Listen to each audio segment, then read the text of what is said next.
I'm Ron Corning with Howdini.com for the Green Guide, and we are talking about turning trash into treasure, or at least good quality fertilizer. Today we are making our own compost, and the editor of Organic Gardening Magazine, Scott Meyer, is here to show us how to do it. All right, Scott, we've got all the ingredients here, but let's let people know, what is it exactly?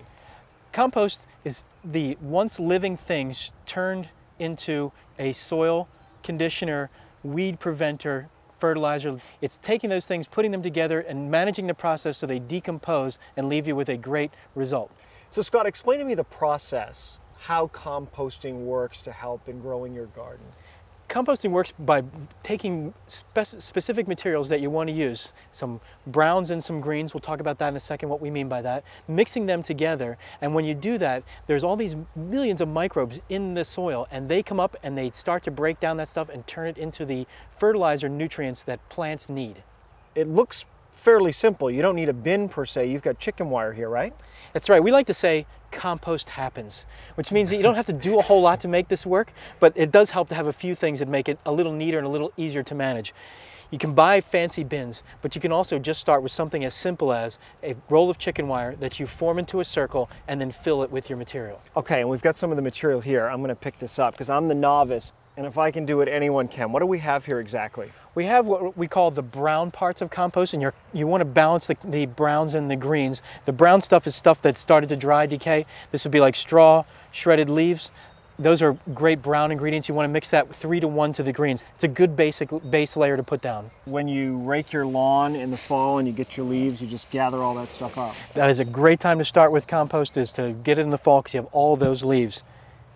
Okay, so this is the first layer. You just put that in there.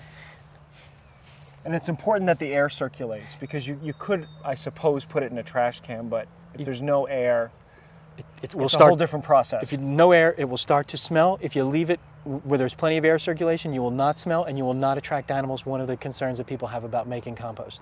All right, so we have the brown ingredients. Next come the green ingredients, and what do they involve? The green ingredients are things that are fresher than that. They're not dried. Grass clippings is an excellent compost ingredient.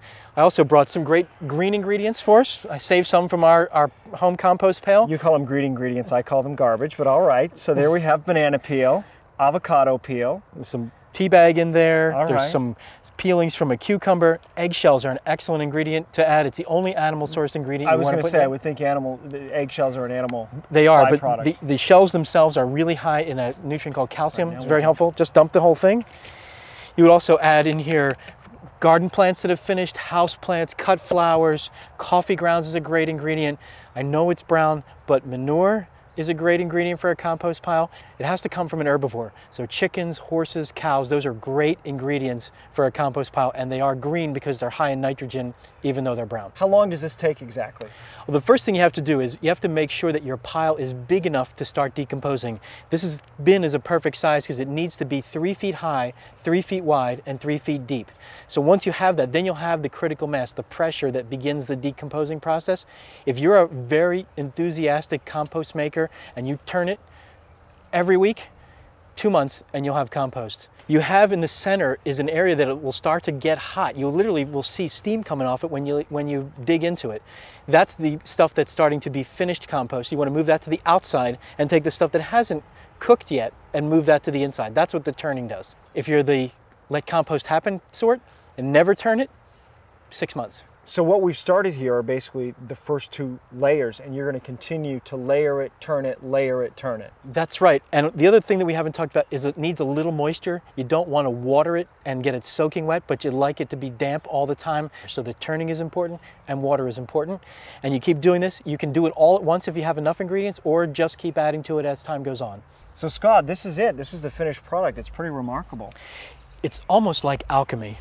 Yeah, it really is. I mean, this reminds me of a really fine, good grade topsoil, right? What you have here, I mentioned those microbes. There are billions of microbes. There are more living things in a teaspoon of soil than there are people on Earth. Really? Really. It's the best kind of way to feed your garden. Which explains why organic gardens grow so effectively. This is really a key component. It's critical. So once you have the finished product, you have to begin incorporating it into your garden. How do you recommend you do that? You can simply just put it on a layer on top. A ½ inch thick is a good effective amount.